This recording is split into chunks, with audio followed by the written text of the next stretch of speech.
Vamos primero a hablar de lo que son las variables de control de calidad. En estas variables nosotros medimos básicamente lo que son las propiedades químicas, físicas y microbiológicas de cualquier tipo de materia prima, ya sea que esté en el estado sólido, en el estado gaseoso o en el estado líquido. ¿Para qué nos sirve? Para medir entonces, como ya les había comentado, especificaciones de calidad de una materia prima o para medir las propiedades químicas de los productos que estén en proceso o del producto terminado. Estas especificaciones de calidad son intrínsecas de cada materia prima. Si yo tengo frutas, las variables de calidad que se apliquen para una mora no son las mismas que se aplican para una naranja o para una manzana. Estos varían dependiendo del tipo de materia prima, como lo vamos a ver a continuación. Bueno, nosotros estamos hablando de que dentro de las variables tangibles nosotros tenemos las variables de control de proceso y las variables de control de calidad. En el caso de las variables de control de calidad, nosotros tenemos que tener en mente y presente que esas variables de control de calidad son específicas de cada una de las materias primas que se van a procesar. Si aún estando dentro del mismo campo, es decir, si nosotros estamos trabajando con frutas, aquí tenemos una manzana que es una fruta dulce, aquí tenemos una mandarina que es una fruta ácida, cada una va a tener unos parámetros diferentes. ¿Cómo nosotros los podemos encontrar? Tenemos que ir entonces a las normas ICONTEC y mirar para el caso de las frutas cuáles son los parámetros de calidad que se evalúan, lo mismo que para el caso de la mandarina. Pero dentro de las frutas, una de las variables que es muy común para ellas es el relacionado con la maduración de la fruta. Algunos nosotros la podríamos relacionar con el color. Por ejemplo, aquí tenemos una manzana, pero esta manzana es verde, no es roja. Entonces, ¿cómo sabemos nosotros si esta manzana es ya madura? O si tenemos nosotros acá una mandarina que está entre un color verdoso y un color naranja, ¿cómo saber si esta ya está apta para el procesamiento? Entonces, la variable que se evalúa es lo que se denomina el índice de madurez. Ese índice de madurez es la relación entre el contenido de azúcares sobre la acidez de la fruta. ¿Cómo medimos nosotros el contenido de azúcares? Lo medimos por una relación que se denomina grados Brix, que va en una escala de 0 a 100. Y esos grados Brix están relacionados casi que en una forma paralela con el contenido de azúcares. Es decir, que si nosotros tomamos un instrumento que se llama el refractómetro, tomamos una botica de esta manzana, miramos en el refractómetro el valor que nos da aproximadamente un 15%, podríamos nosotros asegurar que ese 15% corresponde a un contenido de un 15% de azúcares, específicamente de sacarosa. En las frutas ácidas hay que aplicar en ciertos casos un factor de corrección por el contenido de acidez que nosotros tengamos en la fruta. Entonces eso es el numerador, que es el contenido de azúcares. Eso lo dividimos en el denominador, que es la acidez. La acidez se determina por una metodología que se denomina una titulación.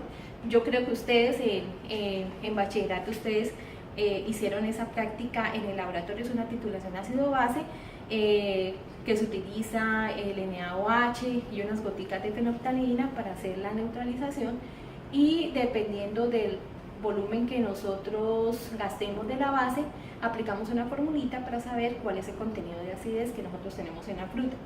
Entonces, la relación del contenido de azúcares sobre el contenido de acidez nos da el índice de madurez de la fruta. Entonces, esos son uno de los parámetros que se establecen en las frutas para saber si son aptas o no para su procesamiento. Por ejemplo, puede ser en este caso para la obtención de una deliciosa mermelada.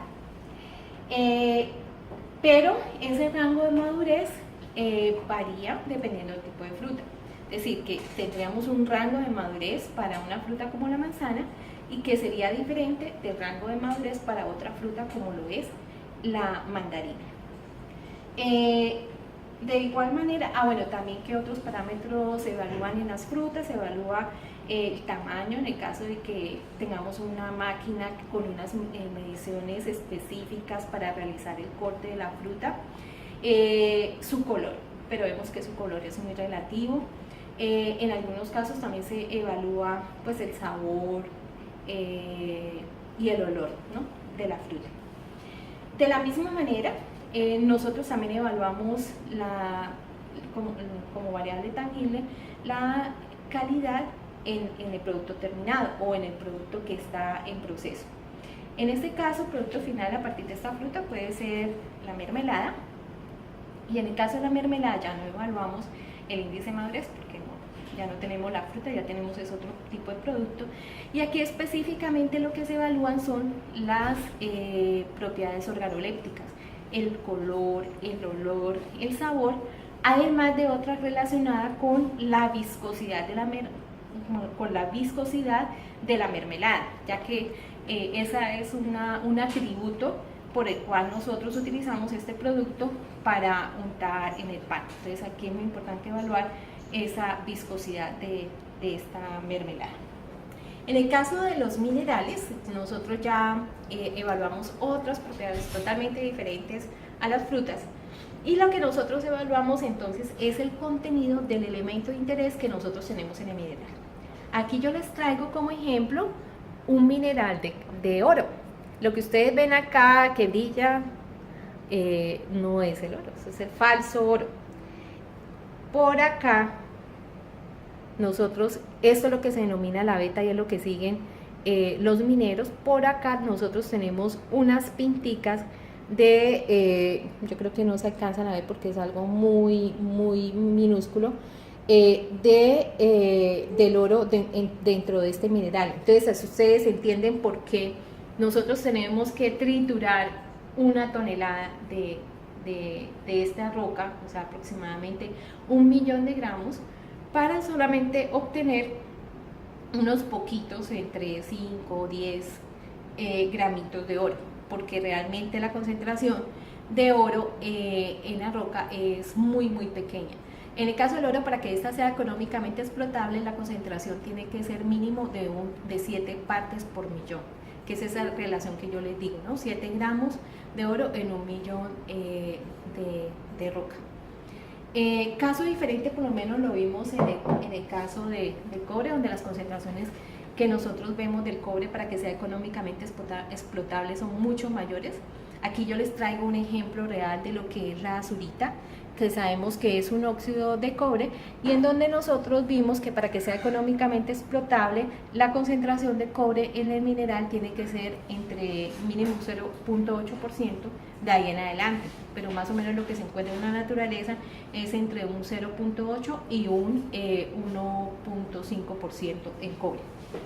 Aquí les traigo otros ejemplos. Aquí ya son unas piedras semipreciosas. Aquí por ejemplo tenemos una piedra que tiene ese mineral de color rojito que generalmente está asociado con los óxidos de cobre, óxidos de hierro. Entonces igual que en cualquier otro tipo de mineral, lo que nosotros establecemos es el contenido de ese elemento metálico de interés o no, elemento metálico no metálico de interés, para saber si el mineral es económicamente explotable o no. Aquí tenemos un cuarzo en donde posiblemente lo que nosotros tenemos allí son contenidos muy pequeños de cromo, que es el que le da esa coloración verdosa, lo mismo que de berilio. Si la concentración fuera mucho mayor de berilio y de cromo, seguramente esto no sería un cuarzo lechoso de color verde, sino que sería ya lo que yo estaría mostrándole, sería una esmeralda. Y acá tenemos otro elemento semiprecioso, posiblemente esto es un óxido de cobre en forma de malaquita ya tallada.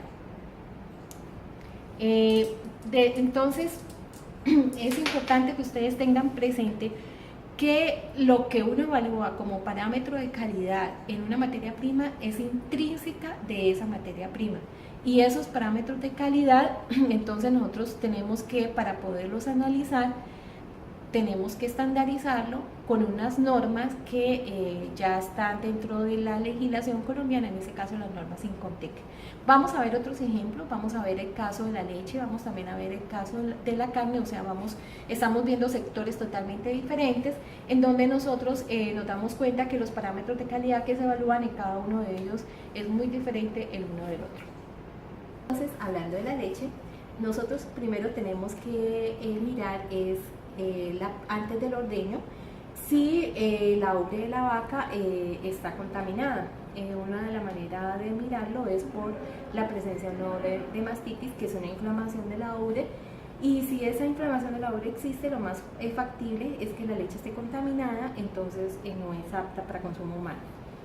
Si la ubre está sana, se hace el ordeño y lo primero que se evalúa cuando llega este producto ya a la fábrica es la densidad. La densidad de la leche tiene que estar aproximadamente cerca a 1.03 gramos por litro. Si el valor de la densidad es un poquito mayor a ese valor, no hay ningún problema, pues simplemente está indicándonos de que tiene un alto contenido de materia grasa. Pero si el valor es menor, eso sí es señal de alarma, porque puede estar la leche contaminada con agua. En muchos casos sucede eso y muchas veces con aguas muy contaminadas. Otro parámetro que se evalúa en la leche es el pH. El pH tiene que estar cerca a la neutralidad, más o menos alrededor de 6.8, 6.85, es una buena indicación de que la leche es de buena calidad. También se debe evaluar el contenido de materia grasa, que tiene que estar alrededor de como mínimo un 0.3%. También nosotros miramos como la frescura de la leche. En ese caso entonces se evalúa con base en dos parámetros, una prueba que se llama la prueba de alcohol y otra prueba que es el índice de acidez. De la misma manera como yo les expliqué en el caso de las frutas, también se hace una titulación ácido-base para ver el contenido de acidez en la leche. Eso es muy importante porque si la acidez es alta y debido a la presencia de bacterias como las bacterias acidolácticas, y entonces esto ya puede darnos un indicio de que la leche ya ha empezado su proceso de fermentación y de descomposición.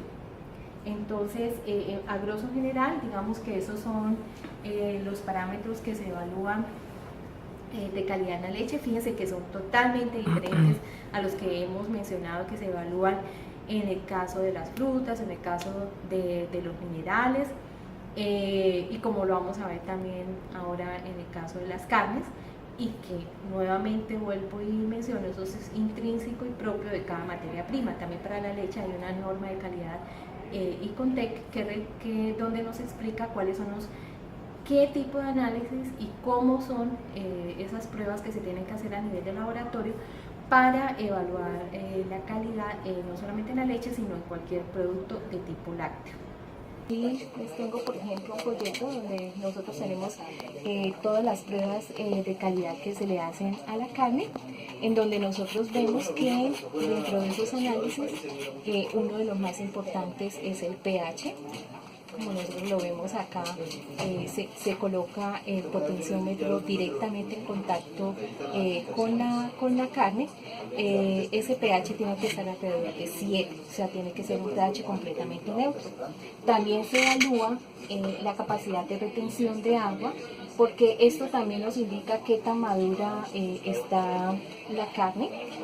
Y se evalúan unas propiedades organolépticas que tienen que ver con el color, la textura, el olor, porque eso nos da también una señal de qué tan fresca está la carne. Y también, ya desde el punto de vista nutricional, se evalúa el contenido de proteína, el contenido de cenizas y el contenido de grasas. Bueno, entonces, resumiendo, aquí entonces ustedes encuentran en esta diapositiva algunos, porque pues realmente no están todas, Los parámetros, las variables de control de calidad que nosotros podemos tener para poder mirar las especificaciones de cualquier materia prima y mirar si son aptas o no para su procesamiento dentro de un proceso industrial. Recuerden que todas estas pruebas, como pueden ustedes ver acá, pH, acidez, grados Brix, que ya les había explicado en el caso de las frutas, está muy relacionado con el contenido de azúcares, casi que hay una relación directa. Es decir, que si yo digo que una fruta tiene 15 grados Brix, significa que tiene aproximadamente un contenido de azúcares equivalente en porcentaje, que sería un 15% de azúcares. Esos azúcares generalmente están referidos a la sacarosa. La densidad, la viscosidad, pruebas organolépticas, color, olor, sabor, tiempo, etcétera, están estandarizados mediante normas ASTM, que son las americanas, la UNE, que son las europeas, y la ICONTEC, que son las normas colombianas. Yo les recomiendo que por favor vean estos dos videos, aquí específicamente en uno de ellos amplía un poco más el tema de la evaluación de la calidad en la leche, como ya les había explicado anteriormente.